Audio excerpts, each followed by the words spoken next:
उत्तर प्रदेश के मथुरा में यमुना एक्सप्रेसवे पर मंगलवार तड़के घने कोहरे के बीच भीषण सड़क हादसा हुआ। इस हादसे ने कई परिवारों को हमेशा के लिए उजाड़ दिया। आगरा से नोएडा जाने वाले रास्ते पर 127वें माइलस्टोन के पास कोहरे के चलते 1-2 नहीं बल्कि 8 बसें और 3 छोटी गाड़ियां आपस में टकरा गईं। टक्कर इतनी जबरदस्त थी कि गाड़ियों में आग लग गई और 13 लोगों की मौके पर ही जलकर दर्दनाक मौत हो गई, जबकि 43 लोग बुरी तरह से घायल हैं।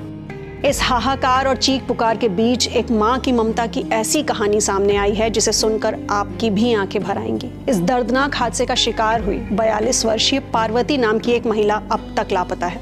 उनकी नंद गुलजारी पागलों की तरह अस्पतालों में उन्हें ढूंढ रही है। गुलजारी ने बताया कि एक्सीडेंट के तुरंत बाद उनकी पार्वती से फोन पर बात हुई थी।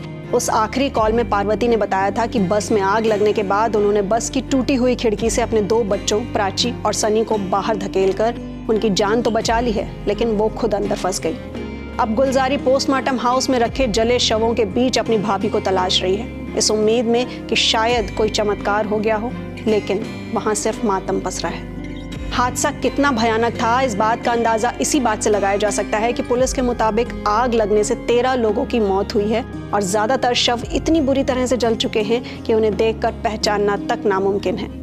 पुलिस अब पीड़ितों की पहचान के लिए पूरी तरह से डीएनए टेस्ट पर निर्भर है। एसएसपी श्लोक कुमार की माने तो शवों के अवशेषों का मिलान उनके परिजनों के डीएनए सैंपल से किया जाएगा, जो अपनों को ढूंढते हुए वहां पहुंचे हैं। हालांकि अब तक 3 मृतकों की पहचान हो पाई है, जिनमें प्रयागराज के 44 वर्षीय अखिलेंद्र प्रताप यादव, महाराजगंज के 75 वर्षीय रामपाल और गोंडा के 62 वर्षीय सुल्तान अहमद शामिल हैं। इतने बड़े हादसे के बाद सबसे बड़ा सवाल था कि मदद कितनी जल्दी पहुंची। एसएसपी ने बताया कि पुलिस को सुबह 4:02 पर कॉल मिली थी और गनीमत ये रही कि पहला पुलिस रिस्पांस व्हीकल सिर्फ 6 मिनट के अंदर यानी 4:08 पर मौके पर पहुंच गया। लेकिन कुदरत की मार देखिए कि कोहरे की वजह से विजिबिलिटी बिल्कुल जीरो थी। बचाव दल को कुछ भी दिखाई नहीं दे रहा था, जिससे रेस्क्यू ऑपरेशन में भारी मुश्किलें आईं।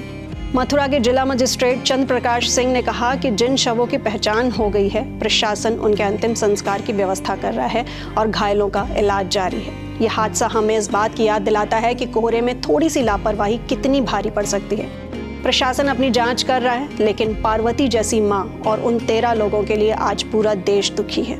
हम ईश्वर से प्रार्थना करते हैं कि मृतकों की आत्मा को शांति मिले और घायलों को जल्द स्वास्थ्य लाभ हो। सर्दियों का मौसम है और कोहरा जानलेवा हो सकता है। हाईवे पर गाड़ी चलाते समय कृपया अपनी रफ्तार धीमी रखें और फॉग लाइट्स का इस्तेमाल करें। इस दुखद घटना पर आप क्या सोचते हैं और क्या एक्सप्रेसवे पर सुरक्षा के इंतजाम और बेहतर होने चाहिए? अपने विचार हमें नीचे कमेंट सेक्शन में जरूर शेयर करें।